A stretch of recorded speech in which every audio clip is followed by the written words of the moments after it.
Assalamualaikum, salam Malaysia Madani. Berita wilayah bersama saya Fahazim. Kita ikuti rangkuman berita utama. Perkembangan banjir, jumlah keseluruhan penduduk terjejas di seluruh negara menurun sedikit kepada 4,372 orang. Ketika ini, 33 pusat pemindahan sementara PPS beroperasi di 6 negeri.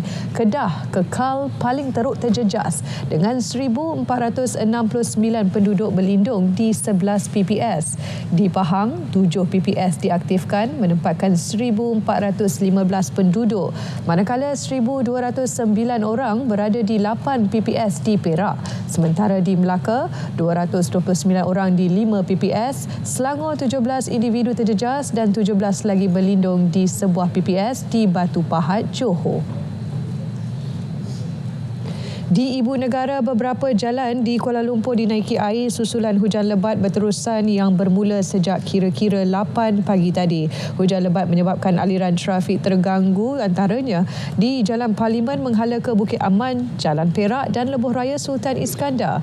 Smart Expressway memaklumkan terowong Smart ditutup sepenuhnya untuk laluan pengguna dan operasi banjir sedang dijalankan.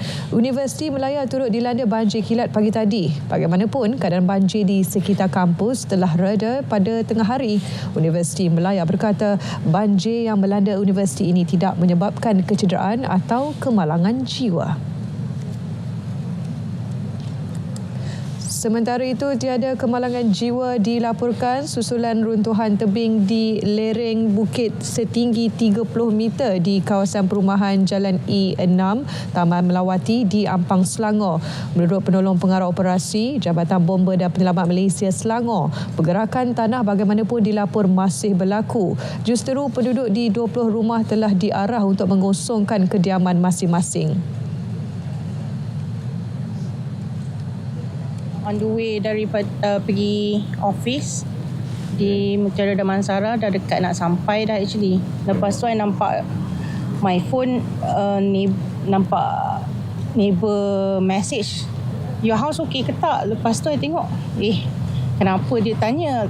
Tapi because I was driving, lepas tu another neighbor pula call yang depan rumah I tu, dia bagi tahu kata ada landslide, kena rumah apa semua. Dia cakap dia dengar ada suara perempuan menjerit, dia suspect my daughter. Lepas tu terus I call anak I. Dia yang nampak the whole situation. Mereka kini ditempatkan di Dewan Serbaguna Jalan E5 Taman Melawati buat sementara. Dan bagi mendapatkan perkembangan terkini di Taman Melawati, langsung bersama Audi Muhammad Nur. Audi, silakan.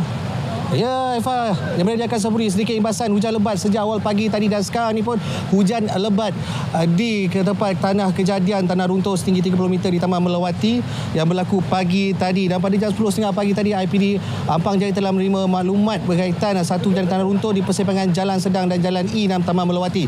Dan menurut OCPD Ampang Jaya, Asisten Komisioner Muhammad Azhar Ismail, pihak PDAM dan juga bomba bergegas ke tempat kejadian dan kejadian menyebabkan 20 unit rumah terputus saluran utama dan hanya 16 unit rumah sahaja yang berpenghuni dipindahkan sementara di Dewan MPAJ Taman Keramat. Okey, tak apa, sekian sahaja perkongsian saya di sini dan kita akan balik ke Sapuri disebabkan keadaan hujan lebat di kejadian ini. Kerja-kerja pemeriksaan ditangguhkan dan kita akan kembali untuk berkongsi perkara semasa dari semasa di tempat kejadian ini. Kita kembali ke Angkasa Puri, Kota Media bersama Eva. Baik, terima kasih Audi. Kerajaan bercadang membina takungan air tambahan sebagai sebahagian daripada rancangan tempatan banjir jangka pendek dan jangka panjang. Ia bertujuan mengurangkan risiko banjir kilat terutama di Ibu Negara. Perancangan ini memang dah ada. Cuma kita merancang mengikut kemampuan kewangan yang ada, dan apa yang ada itu kita laksanakan dulu lah, apa yang seboleh mungkin. Sekarang ni ialah untuk kita melihat lebih membanyakkan lagi reservoir supaya kita dapat delay kan. Bila air terlalu banyak, ia akan mengalir ke dalam pond, kolam-kolam takungan dulu, kemudian baru slowly dirilis. Ini diharapkan tidak akan dapat menyelesaikan sepenuhnya, tapi mengurangkan risiko.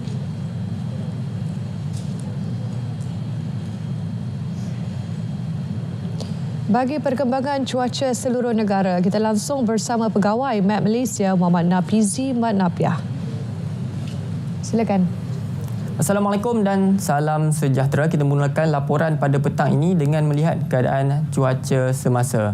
Baiklah, seperti yang semua sedia maklum, beberapa kawasan di sekitar Kuala Lumpur telah pun mengalami hujan lebat dan ribut petir yang agak kuat pada waktu pagi tadi, yang ianya telah mengakibatkan berlakunya banjir kilat di beberapa kawasan. Dan buat masa sekarang, beberapa kawasan di sekitar ibu negara juga masih lagi menerima ribut petir dengan turut berlaku di beberapa kawasan di sekitar Lembah Kelang, namun ianya dijangka akan reda sepenuhnya dalam tempoh 1 jam daripada sekarang. Namun begitu, pada petang ini ribut petir dilihat masih lagi berlaku melibatkan kebanyakan kawasan untuk negeri-negeri di sebelah utara Semenanjung, di sekitar negeri-negeri di pantai timur dan juga di pedalaman negeri Pahang. Dan hanya negeri Sembilan, Melaka dan juga Johor yang mengalami cuaca cerah bagi sepanjang hari ini. Oleh itu, orang ramai di sebelah utara, pantai timur dan pedalaman Semenanjung dinasihatkan supaya teruskan berwaspada dengan keadaan cuaca ini yang dijangka boleh berterusan sehinggalah ke lewat malam nanti. Dan untuk tinjauan cuaca pada pagi esok pula, kita menjangkakan cuaca hujan lebat dan ribut petir juga akan berlaku pada awal pagi esok melibatkan kebanyakan kawasan di pesisir pantai barat Semenanjung, daripada pesisir pantai negeri Selangor ke daerah Port Dickson di negeri Sembilan, untuk kebanyakan daerah di negeri Melaka dan juga di daerah-daerah di sebelah barat Johor seperti di Muar, Batu Pahat dan juga Pontian.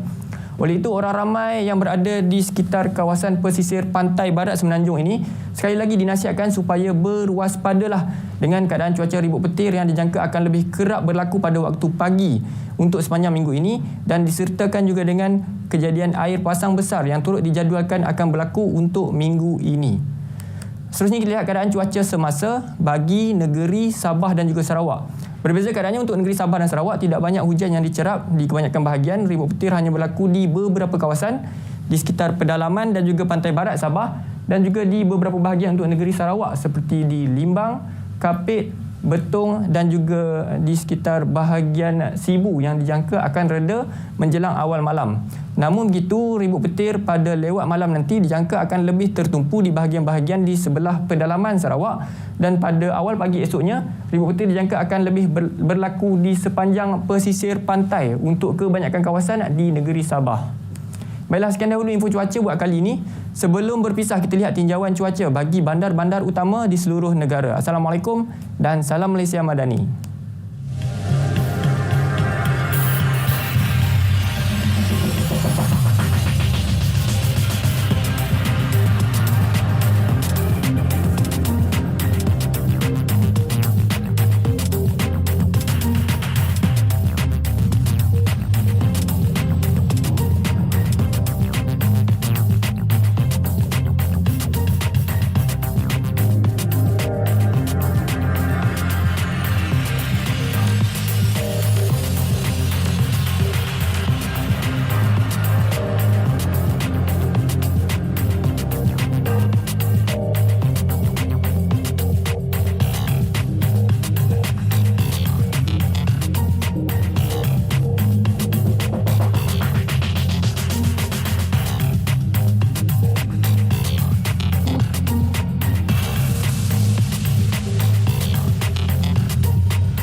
Saudara, pemandu wanita yang melanggar 4 pelajar UiTM Dungun didakwa atas 3 pertuduhan mengikut Seksyen 302 Kanun Keseksaan.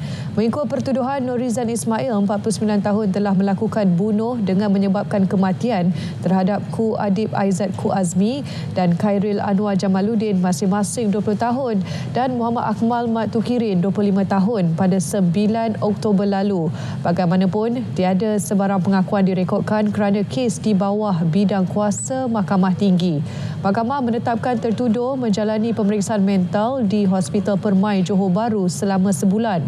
17 November ditetapkan untuk sebutan semula kes.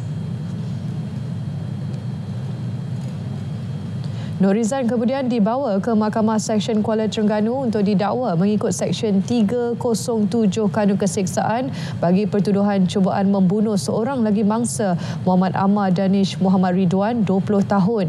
Sabit kesalahan, penjara maksimum 10 tahun serta denda, dan jika perbuatan itu mendatangkan cedera boleh dipenjara sehingga 20 tahun.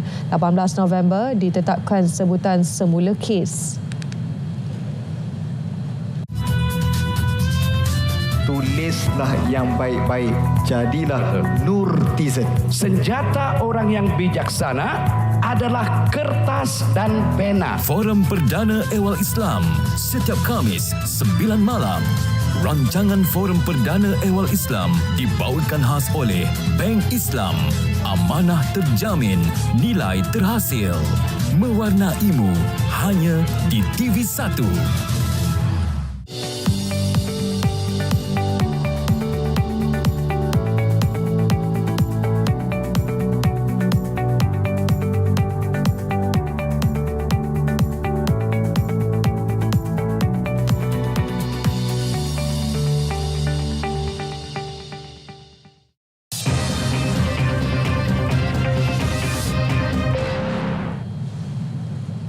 Mewujudkan sosioekonomi yang lebih baik dan stabil selain usaha menangani kos sara hidup serta penubuhan lebih banyak perumahan mampu milik dan kemudahan perniagaan antara harapan belia di Kedah menjelang pembentangan Belanjawan 2025 Jumaat ini. Perinciannya kita bersama Nur Izzati Ciani langsung dari Alostar. Silakan Izzati. Terima kasih. Golongan belia di Kedah berharap Belanjawan 2025 beri perhatian dalam mewujudkan sosioekonomi yang lebih baik dan stabil buat golongan itu dalam menepani kehidupan yang semakin mencabar ketika ini. Selain usaha menangani kos sara hidup tinggi, isu berkait perumahan mampu milik dan kemudahan untuk golongan mahasiswa menceburkan diri dalam bidang perniagaan juga perlu diberi tumpuan. Kami memerlukan platform yang lagi meluas, yang lebih meluas untuk kami kembangkan lagi bisnes kami ni, sebab macam kita tahu belia ni memainkan peranan yang sangat penting lah untuk kemajuan ekonomi kita. Mungkin membuka satu platform di mana student boleh berniaga dan bank-bank yang bank-bank yang boleh menerima kami untuk membangunkan lagi perniagaan. Harapan saya untuk Belanjawan 2025 yang akan datang ni, saya mengharapkanlah kerajaan memberi insentif yang secukupnya, yang bersesuaian kepada syarikat yang akan mengambil pelajar industri untuk menjalani latihan industri di syarikat tersebut. Semoga kerajaan mampulah memberi insentif yang secukupnya kepada pelajar industri. Perumahan mampu milik juga adalah satu benda yang saya harapkan juga kalau kerajaan memperbanyakkan lagi rumah tu, sebab golongan belia ni kadang-kadang tak semua yang didedahkan kepada dunia luar tu lebih awal. Kadang-kadang ada yang mereka baru habis belajar, itu baru mereka didedahkan dengan dunia luar. Jadi dengan ada perumahan mampu milik yang kerajaan sediakan dan skim perumahan yang saya mengharapkan diperbanyakkanlah, sama ada di bandar, di luar bandar. Pelajar khususnya di kawasan luar bandar perlu diberi pendedahan lebih awal di peringkat sekolah menengah berkaitan teknologi baru, terutamanya kecerdasan buatan AI. Ia bagi memastikan mereka tidak ketinggalan dalam menyelusuri perkembangan teknologi moden. Pendedahan berkaitan AI boleh dilakukan ketika sesi pengajaran dan pembelajaran di sekolah. Selain itu, ia juga boleh dilakukan menerusi penganjuran program-program berbentuk tuition.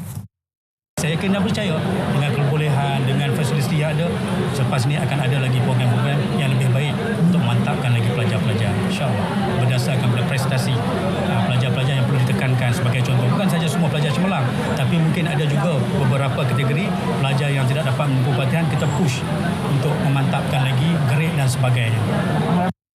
Baru-baru ini, 150 pelajar tingkatan 5 dari daerah Padang Terap terpilih mengikuti program tuition pintar secara percuma Yayasan Pelajaran Mara 2024.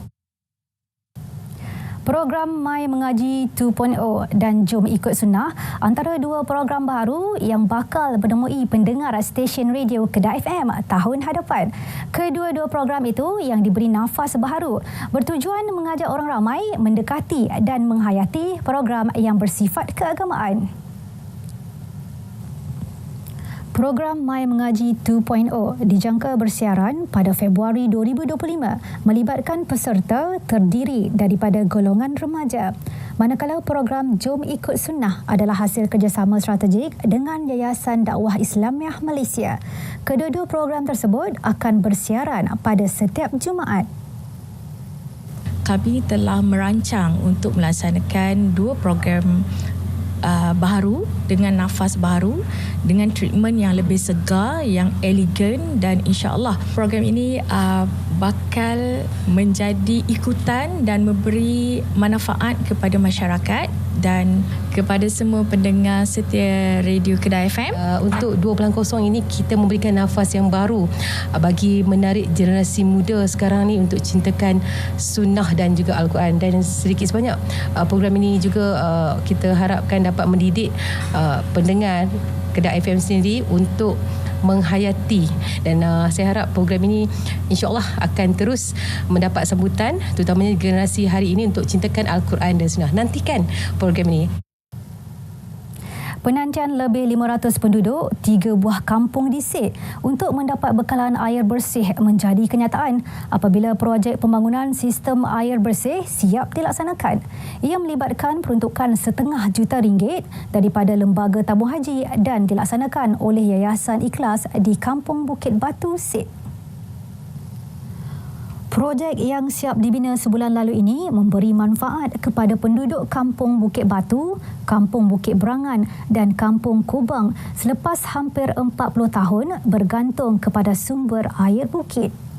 So kita selama ni kita guna air bukit, air sungai, air tanduk. Jadi bila Yayasan Ikhlas datang untuk bantu kita menyediakan sumber air bersih, memang orang kampung amat bersyukur lah. Sebab tu komitmen orang kampung bagi kepada Yayasan Ikhlas, patut siap 9 bulan, 7 bulan boleh siap lah. Ini adalah sumber air bersih yang pertama lah orang 3 kampung ni dapat. Pertama kali syukur Alhamdulillah lah, sebab kita dapat menggunakan air yang bersih. Sebelum ni kita guna air yang bukit, bukan air bukit tak bersih kan. Maksudnya kalau macam hujan kita ayak keruh lah. Lepas tu macam orang kampung lah direct minum, masak cuma masak yang tu kan. Lepas tu yang ada dengan bekalan air bersih ni kita boleh direct minum, masak sekali kan. Alhamdulillah tu. Ia merupakan projek pembangunan sistem air bersih ketiga dilaksanakan oleh Yayasan Ikhlas di daerah Sed selepas Kampung Tanah Hitam dan Kampung Jelutung. Allah, Alhamdulillah kita dah testing lebih kurang sebulan lah. Dan tekanan air di sini memang sangat kuat lah, kira daripada pump naik tu.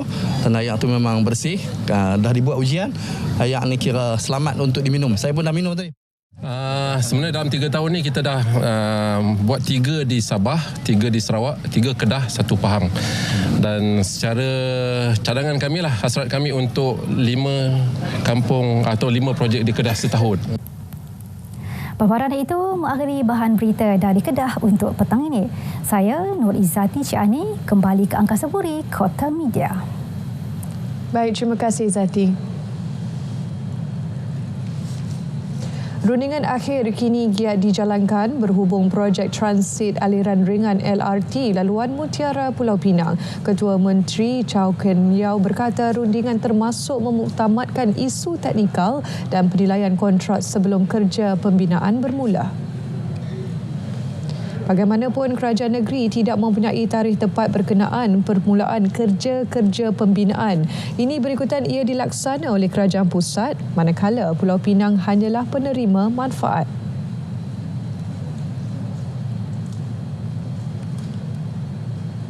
Sedang dalam proses rundingan yang terakhir untuk memuktamadkan isu-isu teknikal dan isu-isu nilai kontrak. Tetapi untuk tarikh yang sebenarnya bilakah groundbreaking akan dapat diadakan, ini isu perlu dijawab oleh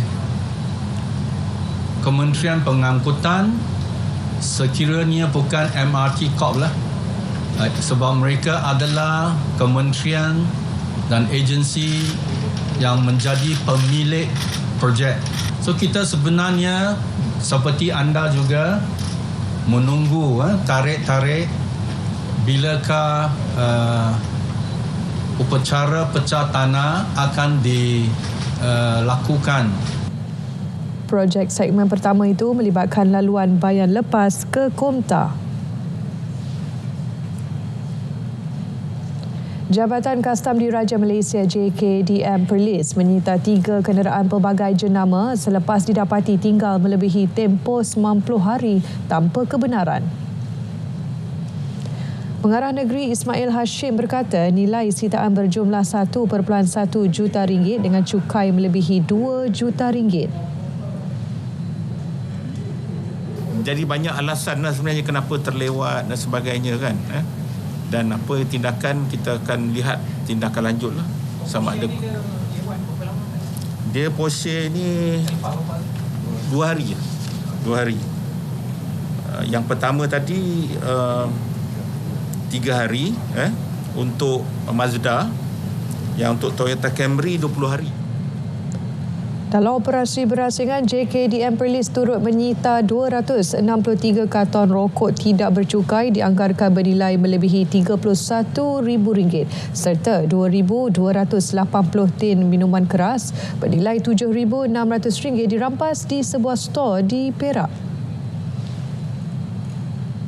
Rancangan pengeluaran mangga harum manis dari Kedah, Kelantan, Terengganu dan Johor disifatkan sebagai langkah baik dalam usaha memperbanyakkan bekalan buah berkenaan untuk pasaran domestik. Ketua Pengarah Pertanian, Datuk Nur Sam Alwi berkata pengeluaran harum manis di Perlis buat masa ini masih tidak mencukupi untuk menampung permintaan tempatan. Oleh itu, hasrat untuk dikembangkan ke 4 negeri lain secara terancang adalah langkah tepat bagi membantu menambah bekalan.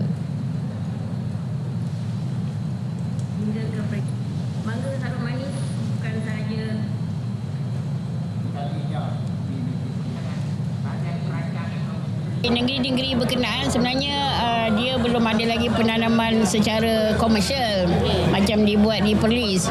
Cumanya sekarang ni mereka di peringkat mengenal inventory tanaman berkenaan lah.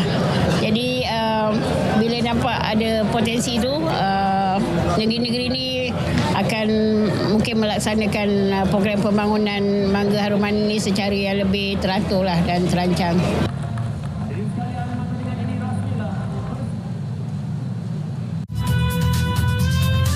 Tulislah yang baik-baik, jadilah Nurtizen. Senjata orang yang bijaksana adalah kertas dan pena. Forum Perdana Ehwal Islam setiap Khamis 9 malam. Rancangan Forum Perdana Ehwal Islam dibawakan khas oleh Bank Islam. Amanah terjamin, nilai terhasil. Mewarnaimu hanya di TV1.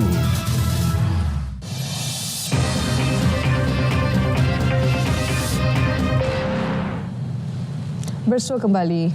Hala tuju Sabah Maju Jaya ke arah menjadikan Sabah hub inovasi, dinamik dan berdaya saing. Perinciannya kita langsung bersama Jovinia Jimlajim di Kota Kinabalu. Jovi, teruskan. Baik Ifah, satu visi yang jelas telah dirangka bagi memastikan Sabah menjadi sebuah hub inovasi yang dinamik dan berdaya saing di rantau ini. Ia termasuk Hala 7 Sabah Maju Jaya SMJ yang memberi fokus kepada 3 teras utama iaitu sektor pertanian, perindustrian dan pelancongan. Ketua Menteri Dato' Seri Panglima Haji Jinor berkata, ia membuktikan komitmen kerajaan negeri membangunkan ekonomi berorientasikan masa depan melalui inovasi. Beliau berucap merasmikan Supercharger Sabah 2024 di Pusat Islam Universiti Malaysia Sabah UMS. Dato' Haji Ji berkata, bagi meningkatkan sektor pertanian, Kerajaan Persekutuan telah menyalurkan lebih 33 juta ringgit kepada Sabah Julai lalu. Dana itu penting untuk mengoptimumkan penggunaan tanah bagi meningkatkan hasil produk agromakanan sekaligus meningkatkan keterjaminan makanan melalui inovasi. Menurut Ketua Menteri, Sabah juga telah bersedia menjadi hub kemajuan teknologi. Kerajaan negeri kini giat menggalakkan dan memupuk aktiviti inovasi. Kerajaan negeri memandang serius usaha memasarkan produk agromakanan usahawan tempatan ke peringkat global. Ini kerana beberapa produk agromakanan Sabah telah berjaya menembusi pasaran luar negara. Antara produk tersebut termasuk keropok amplang, aiskrim potong dan tempe yang menembusi pasaran Jepun, China dan New Zealand. Kalau kita maukan kita punya industri ada skala ekonomi yang baik dan besar, mestilah kita kena fikir ekspor. So kita sedang membantu kita punya industri tempatan untuk dapatkan bantuan dari kerajaan sama ada persekutuan dan negeri untuk sama ada dibekalkan mesin atau dibekalkan packaging yang baik yang memenuhi keperluan dunia untuk produk-produk mereka berjaya dieksportkan. Dato' pun memberitahu media selepas lawatan kerja ke salah sebuah kolej di Keningau. Katanya, Sabah kini berada pada tahap terbaik dalam sektor perindustrian dan keusahawanan dengan pencapaian 4.4% pada tahun 2023 berbanding 0.17% tahun sebelumnya. Dato' Pong menyasarkan lawatan ke-70 buah kilang di seluruh negeri sebelum hujung tahun ini untuk melihat sendiri operasi kilang terbabit. Setakat ini, sebanyak 50 buah kilang tempatan telah dilawati. Dato' Pong turut menyumbangkan dana RM20,000 kepada kolej ini. Berjaya merintis perjalanan ke benua Antartika pada musim sejuk. Pencapaian luar biasa dan cemerlang saintis Universiti Malaysia Sabah UMS, Profesor Dr. Justin Sentian menjadi kebanggaan rakyat Malaysia. Kejayaan itu membolehkan Dr. Justin menerima 2 pengiktirafan serentak dalam Malaysia Book of Records MBOR. Beliau sebagai rakyat Malaysia pertama menjalankan penyelidikan pada musim sejuk dengan keadaan cuaca melampau dan juga rakyat Malaysia pertama tinggal paling lama di benua Antartika iaitu selama 7 bulan.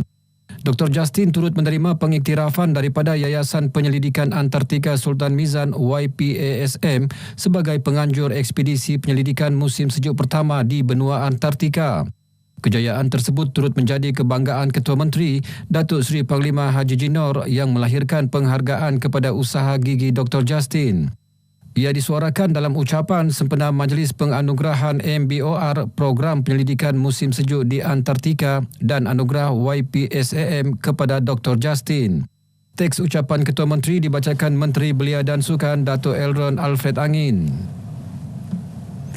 Presiden Persatuan Alumni Kolej Teknikal Yayasan Sabah KTYS, Datuk Muhammad Pakrudin Bian antara 200 penerima darjah kebesaran bintang dan pingat negeri Sabah sempena hari kelahiran rasmi ke-71 yang di-Pertua Negeri Tun Dr. Johar Datuk Mahiruddin di Istana Seri Kinabalu.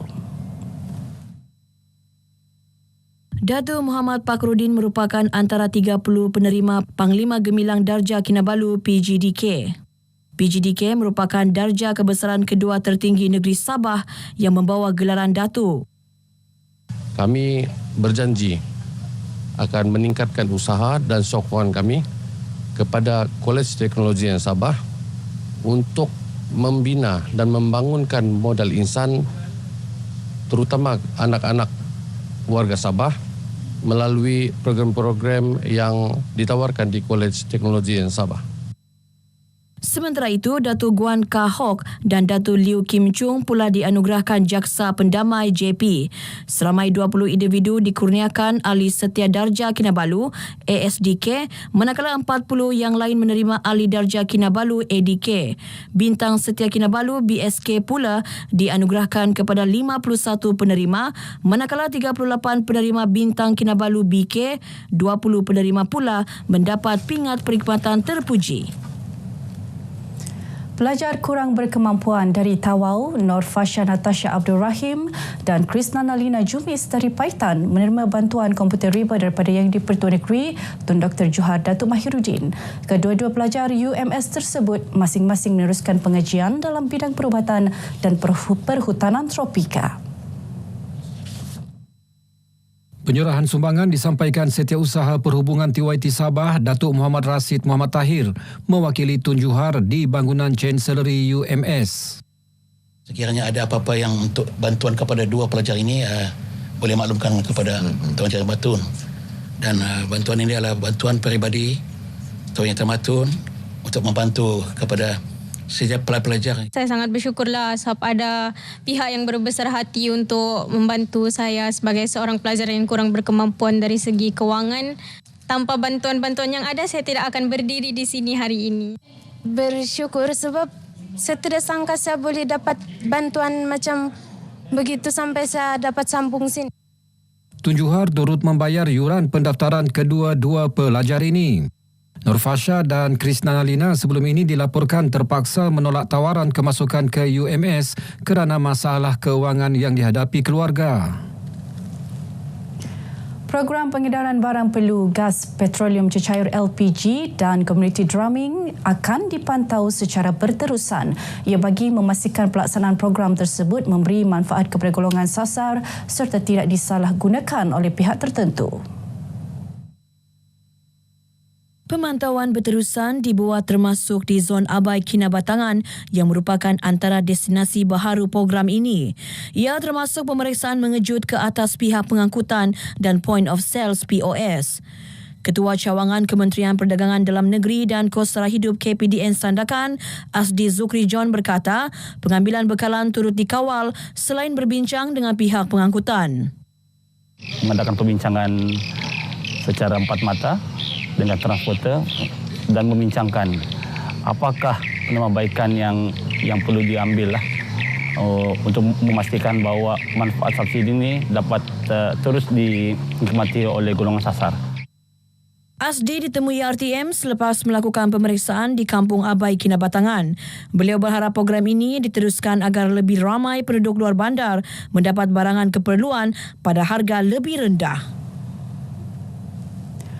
Polis Tawau memohon kerjasama orang ramai yang menyaksikan kemalangan maut di Batu Tiga Jalan Tawau Kelabakan tengah hari semalam untuk tampil membantu siasatan. Kemalangan membabitkan pertembungan sebuah bas sekolah dan motosikal itu mengorbankan penunggang motosikal berusia 19 tahun. Ketua Polis Daerah Tawau SCP Jasmine Husin dalam satu kenyataan menjelaskan remaja lelaki tersebut maut selepas terperosok di bawah bas sekolah dalam kejadian kira-kira 1:45 tengah hari. Siasatan awal mendapati bas sekolah ini dalam perjalanan dari Kampung Kapilit menuju ke Kelabakan sebelum bertembung dengan mangsa dari arah bertentangan. Menurut SCP Jasmine, pemandu bas berusia 37 tahun itu disyaki memandu di bawah pengaruh dadah. Justru suspek kini ditahan untuk siasatan lanjut. Kes disiasat di bawah Seksyen 44-1-E Akta Pengangkutan Jalan 1987 dan Seksyen 15-1-E Akta Dadah Berbahaya 1952. Baik, sekian perkongsian dari negeri di bawah Bayu. Kembali bersama Ifah untuk lebih banyak perkembangan semasa dalam negara. Dari sungai hingga segara, Palestin pasti merdeka. Baik, terima kasih Jovi. Penerokaan khazanah laut berpotensi jadi sumber ekonomi biru Sabah. Ketua Menteri Datuk Seri Haji G. Nur berkata usaha itu bagi meningkatkan pertumbuhan ekonomi negeri itu sebagai tambahan kepada sumber sedia ada. Jelas beliau potensi ekonomi biru bakal memberi manfaat besar terutama dari segi peluang pekerjaan dan pendapatan. Jadi dia bukan saja sumber marine laut kita, tetapi saya difahamkan ada 14 industri yang boleh kita perolehi daripada blue economy ini, termasuk tenaga boleh baharu. Kerana dapatan daripada kajian 75% sumber ini ada di Sabah. Kalau kita cakap mengenai di Malaysia, 75% blue ekonomi ini di Sabah. Ya. Persidangan Ekonomi Biru Antarabangsa Sabah 2024 bakal dirasmikan Perdana Menteri pada 19 Oktober ini.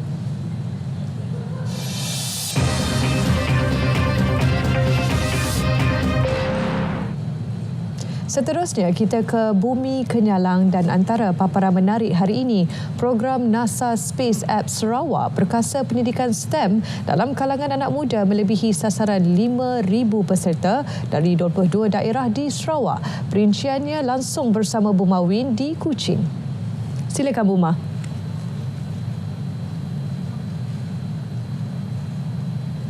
Buma, silakan. Baik, terima kasih Ifah. NASA Space Apps Sarawak adalah salah satu inisiatif oleh Kementerian Pendidikan, Inovasi dan Pembangunan Bakat untuk memupuk bakat dalam bidang sains, teknologi, English dan matematik STEM dalam kalangan anak muda di Sarawak. Menterinya Datuk Seri Roland Sagawiin berkata pendidikan dan pemupukan bakat memerlukan pelaburan yang tinggi serta kerjasama daripada pelbagai pihak termasuk sekolah, guru dan ibu bapa. Aplikasi angkasa NASA Sarawak adalah salah satu pelaburan terbesar kementeriannya dalam memfokuskan dan memupuk bakat muda dalam STEM. Datuk Seri Roland juga berbangga dengan usaha kolektif pelbagai pihak termasuk Kedutaan Amerika Syarikat dan JCI Lutong yang membantu meluaskan jangkauan NASA Space Apps Sarawak ke kawasan luar bandar seperti Kapit, Lawas, Limbang dan Lubuk Antu. Beliau berucap merasmikan Majlis Penutupan NASA Space Apps Sarawak 2024 di Miri. Dalam pada itu, beliau menyeru pasukan NASA Space Apps Sarawak untuk terus bekerjasama dengan pelbagai organisasi termasuk Sarawak Digital Economy Corporation SDEC, Jabatan Pendidikan Negeri Sarawak dan Sarawak Multimedia Authority SMA untuk membudayakan inovasi kepada lebih ramai bakat muda. Seramai 5,620 peserta berdaftar dari 22 daerah di Sarawak telah menyertai NASA Space Apps Sarawak melebihi sasaran awal 5,000 peserta termasuk dari kawasan bandar dan luar bandar. Beliau turut menyampaikan anugerah kepada pemenang kategori junior iaitu pasukan Stardust Merbau dari Sekolah Menengah Kebangsaan Merbau Miri dan kategori senior dimenangi oleh pasukan Astrobyte dari Universiti Swinburne Sarawak.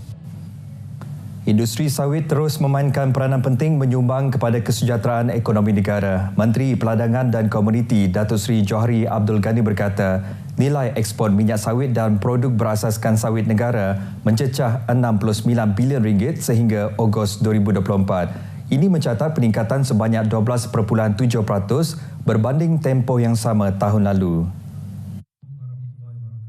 Industri sawit juga membuka peluang pekerjaan kepada lebih 3 juta rakyat Malaysia dan menjadi sumber pendapatan utama kepada 500,000 pekebun kecil di seluruh negara. Beliau menyatakan demikian dalam teks ucapan yang dibacakan oleh wakilnya, Timbalan Ketua Setiausaha Perancangan Strategik dan Pengurusan Kementerian Peladangan dan Komoditi, Datuk Abdul Hadi Omar pada Majlis Perasmian Program Pemindahan Teknologi Sawit TOT Sarawak 2024 di Kuching. Sementara itu, pada majlis tersebut menyaksikan perjanjian pengkomersialan antara Lembaga Minyak Sawit Malaysia MPOB dan Salkra. Pengkomersialan teknologi makanan ternakan berasaskan sawit ini diharap dapat mengurangkan kebergantungan kepada bahan mentah import seperti jagung dan dedak kacang soya. Sebaliknya, ia akan digantikan dengan produk berasaskan sawit seperti tandan buah kosong, EFB dan dedak isi rung sawit, PKC yang lebih nutrisi untuk haiwan ternakan. Wakil rakyat di seluruh negeri diminta untuk memantau dengan rapat projek-projek rumah ibadah. Timbalan Premier Dato' Amar Douglas Sugambas berkata pentingnya pemantauan ini bagi memastikan tiada projek yang dibiayai melalui peruntukan unit agama-agama lain, UNIFOR, tergendala. Because most of this application all actually come from them. Jadi untuk them own the project. Tunjuk kepada rakyat dia ada peranan untuk melaksanakan projek ini. Otherwise, I heard some other area dia kata, wah ini YB tak ada, ini bukan dari YB ni, dari UNIFOR. Dato' Amar Douglas bercakap kepada media selepas menyerahkan cek bantuan dana rumah ibadat agama-agama lain Fasa 3 2024 di Kuching. Dalam majlis tersebut, 30 wakil rakyat menerima sumbangan dari UNIFOR bagi peruntukan projek-projek rumah ibadah. Sebanyak 74 projek Fasa 3 telah diluluskan dengan peruntukan sebanyak 20.66 juta ringgit. Saudara, Sarawak komited dalam menyelesaikan isu-isu perbandaran melalui penganjuran Forum Perbandaran Sarawak yang bakal berlangsung minggu depan. Timbalan Menteri Utiliti dan Telekomunikasi Sarawak, Datuk Dr. Abdul Rahman Junadi, berkata penganjuran Sarawak Urban Forum 1.0 SUF 1.0 akan berlangsung di Kuching selama 3 hari, bermula Ahad ini hingga Selasa depan. Forum ini adalah kesinambungan kejayaan Sarawak menjadi tuan rumah Malaysia Urban Forum tahun lepas.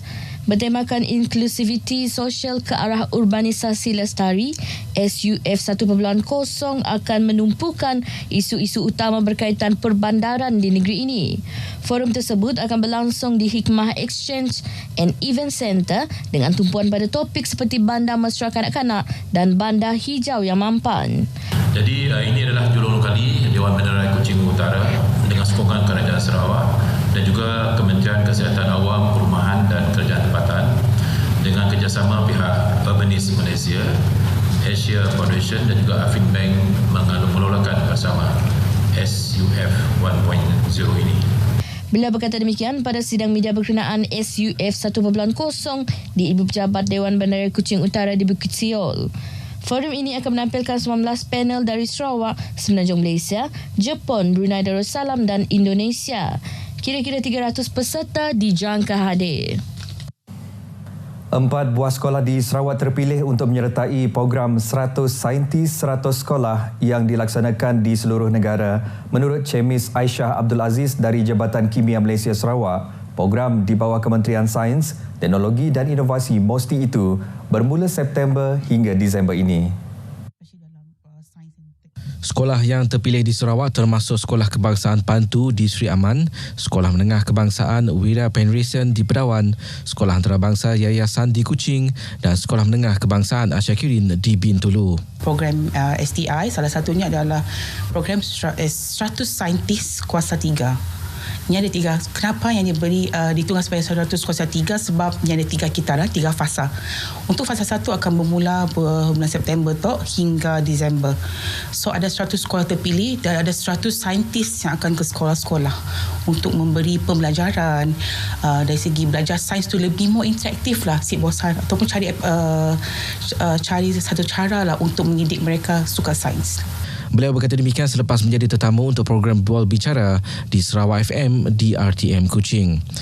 Beliau menambah program ini bertujuan meningkatkan minat pelajar dalam bidang sains, teknologi, kejuruteraan dan matematik (STEM) dengan sasaran 60% penyertaan belia menjelang tahun 2030 berbanding hanya 30% ketika ini. Program-program lain yang diadakan di Sarawak termasuk forensik kimia seperti DNA, narkotik dan toksikologi yang disyorkan untuk menarik minat generasi muda terhadap sains. Pemeteraian Memorandum Persefahaman MOU antara Pustaka Negeri Sarawak dan Kedutaan Perancis di Malaysia akan memperkenalkan budaya Perancis serta menggalakkan pertukaran idea dan amalan dua hala. Pengerusi Lembaga Pengurusan Pustaka Negeri Sarawak, Datuk Dr. Abang Abdul Rauf Abang Zen memberitahu perkongsian dua hal ini dapat meningkatkan pemahaman serta perkongsian menyediakan perkhidmatan lebih baik kepada orang ramai. Pustaka Negeri Sarawak sangat menekankan kecemerlangan kerjasama dengan pelbagai pihak untuk membantu orang ramai untuk mendapatkan akses maklumat, pengetahuan dan warisan budaya negara luar. Beliau berkata pada majlis menandatangani MOU di antara Pustaka Negeri Sarawak dan Kedutaan Perancis di Malaysia. Pertukaran MOU di antara Ketua Pegawai Eksekutif Pustaka Negeri Sarawak, Japri Bujang Masli dan Kaunselor Kerjasama dan Hal Ehwal Kebudayaan Thierry Diana mewakili Kedutaan Perancis di Malaysia. MOU itu meliputi kerjasama dalam penganjuran acara kebudayaan serta mempamerkan seni, muzik, kesusteraan dan pawagam Perancis. Ia turut menekankan pembangunan program pendidikan dan bengkel menyelidik pelbagai aspek budaya Perancis termasuk bahasa, gastronomi dan sejarah serta mewujudkan platform untuk dialog dan pertukaran antara pelukis, pengarang dan cendekiawan Perancis dan Sarawak. Baik saudara, perkongsian itu tadi mengakhiri berita dari Sarawak, dari sungai ke segara. Palestin pasti merdeka. Kita kembali bersama Ifa untuk perkembangan berita selanjutnya. Ifa, silakan. Baik, terima kasih Buma.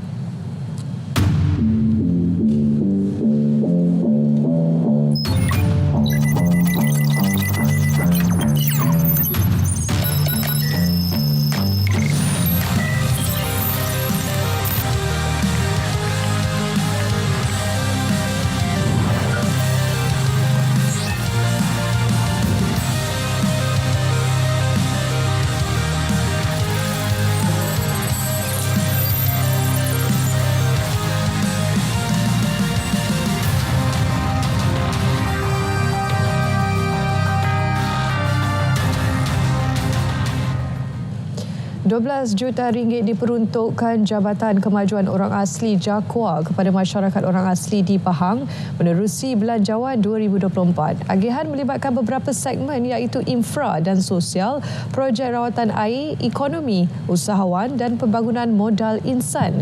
Laporan Ayu Norehan Saleh.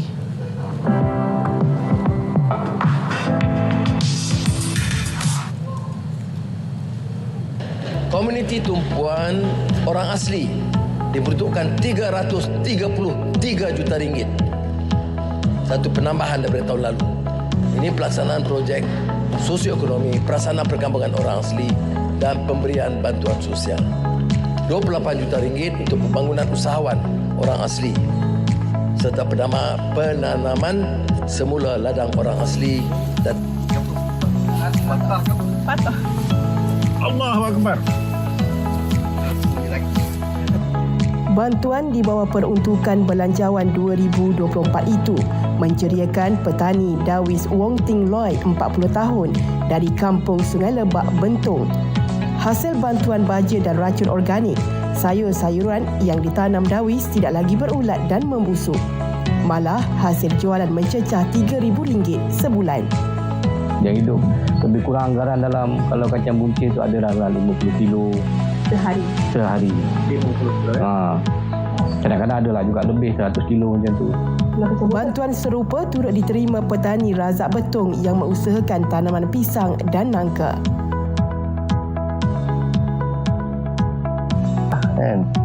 Untuk pasarkan pisang saya sendiri tidak melalui orang tengah dan saya terus direct ke Puncit. Dan juga saya mengambil saya kampung daripada anak-anak buah saya sendiri. Contohnya ada juga untuk ekonomi. Ekonomi ini lebih kepada bantuan input pertanian lah. Contoh macam bantuan baja, bantuan benih, ikan, benih buah-buahan, pokok-pokok dan sebagainya. Termasuklah juga racun. Jadi bantuan seperti itu yang kita berikan. Sementara itu, Batin Kampung Sungai Gabung Musta'alin bersama 9 rakan kongsinya menerima bantuan sejati madani berjumlah RM100,000 bagi membina tapak perkhemahan berhampiran Sungai Perting yang dijangka siap Mei tahun depan. Tapak dah ada, kita dah tolak. Dah kira mana kita dah buat rumah sikit-sikit dah. Lepas tu yang kemudahan tandasnya apa sedang berjalan lah. Pelbagai peruntukan telah diberikan kepada masyarakat orang asli di negeri Pahang dan ini sedikit sebanyak telah membantu mereka untuk mengembangkan aktiviti ekonomi seharian mereka dan sekaligus meningkatkan pendapatan mereka. Ayu Nurhan Saleh, RTM. Berdepan pelbagai cabaran ketika awal perniagaan tidak mematahkan semangat usahawan muda Farah Aisyah Jasni. Malah keputusannya menyertai skim agropreneur muda merintis pelbagai kejayaan. Perubahan yang telah berlaku dalam syarikat kami dari segi sales, capacity of product dan juga kualiti akhir produk kami yang sehingga mendapatkan pelbagai terlalu banyak feedback puas hati customer tentang produk kami dan ini semua disebabkan oleh Mardi. Terima kasih. Menurut Farah, beliau menerima bantuan pakar dalam pemprosesan kualiti, keselamatan produk, analisis makmal, saringan kualiti produk nutrisi, produk jangka hayat dan semakan label. Pihak Mardi. Antaranya saya telah menerima khidmat nasihat serta kursus dan latihan dari pihak Mardi. Selain itu, saya juga penerima geran Agropreneur Muda GAM yang bernilai RM20,000 pada tahun 2021. Beliau berkata kejayaan mengeluarkan 7 jenis perisa dengan lebih daripada 5,000 pelanggan seluruh negara, 300 ejen di bawah syarikat serta pendapatan syarikat RM90,000 sebulan adalah hasil bantuan Mardi.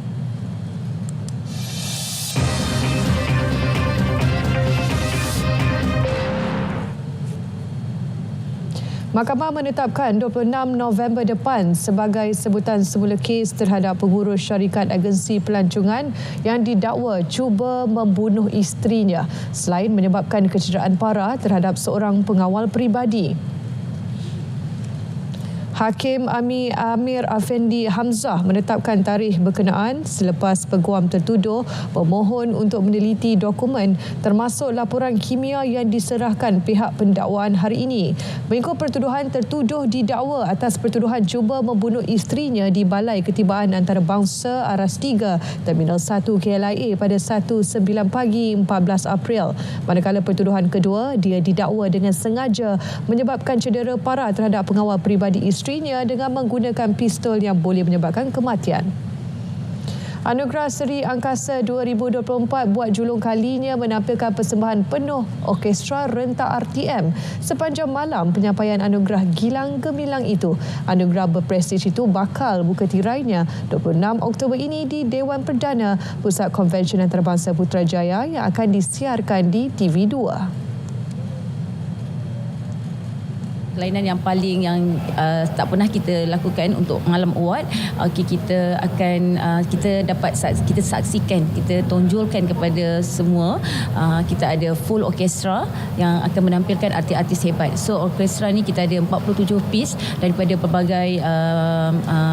pelbagai musician lah, rhythm, trombon, trumpet, saxophone. So kita tampilkan tu memberikan satu kelainan yang saya rasa akan memberi satu award concert yang menarik, yang menonjol. Artis terkemuka antaranya Ziana Zain, Zamani, Ernie Zakri dan Aina Abdul bakal mendendangkan lagu-lagu menggamit nostalgia dengan susunan muzik mala segar. Lagu-lagu yang bakal didendangkan akan memberi penghormatan kepada artis-artis terdahulu seperti Allahyarham Tan Sri P. Ramlee, Puan Sri Salomah, Datuk Sudirman dan Datuk Sharifah Aini.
Suruhanjaya Perkhidmatan Awam SPA menjangkakan lebih 1.2 juta permohonan pekerjaan dalam sektor awam sehingga akhir tahun ini. Pengurusinya, Datuk Seri Dr. Ahmad Jalani Muhammad Yunus berkata peningkatan itu susulan daripada kecekapan sistem SPA yang baharu selain pengumuman sistem baharu dalam penjawat awam.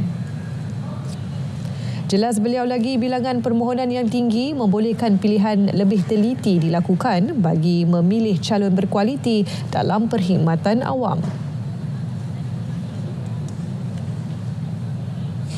Peningkatan saya ingat more than 50% lah saya rasa ya.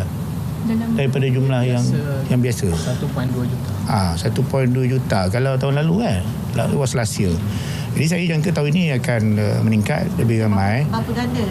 About 30 to 50% lah around that. Tapi kita tak dapat, kena tunggu sampai end of the year baru kita akan dapat satu jumlah data yang sebenar lah. Tapi apa pun memang ada peningkatan yang tinggi lah dari segi permohonan peluang pekerjaan ini.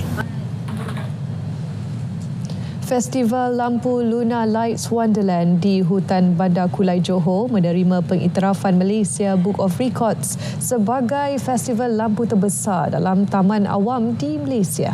Terdiri daripada 1.7 juta biji lampu diod pemancar LED, limpahan sinaran cahaya yang memukau serta berwarna-warni dengan pelbagai tema itu berlangsung hingga 27 Oktober ini. Yang di-Pertua Majlis Perbandaran Kulai MPKU Muhammad Fahmi Salam berkata pihaknya menyasarkan kunjungan seramai 100,000 orang. Setakat ini 60,000 pengunjung dalam dan luar negara berjaya direkodkan. Program ni merupakan julung kali kita adakan di Hutan Bandar Putra dan saya ingat dia selaras dengan aspirasi kerajaan negeri lah di bawah kepimpinan Yang Amat Berhormat Menteri Besar Johor untuk persediaan bagi tahun melawat Johor tahun 2026. Ini salah satu mungkin program yang boleh menjadi tarikan pelancongan lah di kawasan Hutan Bandar ni, terutama di Kulai.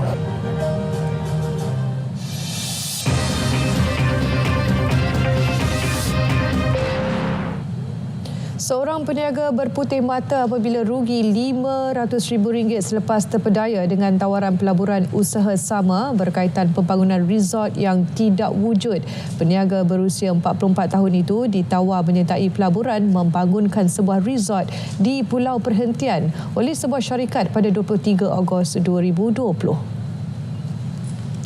Ketua Polis Daerah Kuala Terengganu, Assistant Commissioner Azli Muhammad Noor berkata, mangsa dijanjikan pulangan RM394,020 setiap tahun selama mana menyertai pelaburan berkenaan dengan modal RM500,000. Mangsa yang tertarik dengan keuntungan besar itu bersetuju dan menandatangani perjanjian. Pembayaran modal dibuat secara berperingkat ke akaun yang diarahkan. Selepas beberapa tahun menunggu, peniaga itu masih belum menerima keuntungan yang dijanjikan. Manakala suspek wanita gagal dihubungi. Peniaga berkenaan merasa tertipu apabila semakan dengan pihak berkaitan mendapati tidak ada pembangunan resort di Pulau Perhentian seperti yang didakwa suspek siasatan mengikut Seksyen 420 Kanun Kesiksaan. Polis menahan seorang lelaki disyaki menyimpan dan menyeludup lebih 600 kg pil yabah dan heroin dianggarkan bernilai RM49.1 juta. Pengarah Jabatan Siasatan Jenayah Narkotik Bukit Aman, Datuk Seri Kau Kok Chin berkata, suspek yang merupakan penganggur berumur 32 tahun ditahan di sebuah rumah di Salor Pasir Mas pada Isnin lepas. Suspek yang mempunyai 2 rekod jenayah kini ditahan reman seminggu. Selain ujian saringan air kencing juga positif dadah jenis benzo. Kita percaya pasaran Pantai Timur dan ini tempat sebagai satu premis yang dia punya MO, modus operandi itu untuk simpan barang-barang itu di rumah tersebut dan kita percaya benda-benda itu disimpan tak lama sebab benda ini exposure to the police punya tangkapan dan rampasan. Jadi dia punya pemimpin. Sekian berita wilayah dari Sungai Kesegara, Palestin Pasti Merdeka. Saya Fazim, Assalamualaikum, salam Malaysia Madani.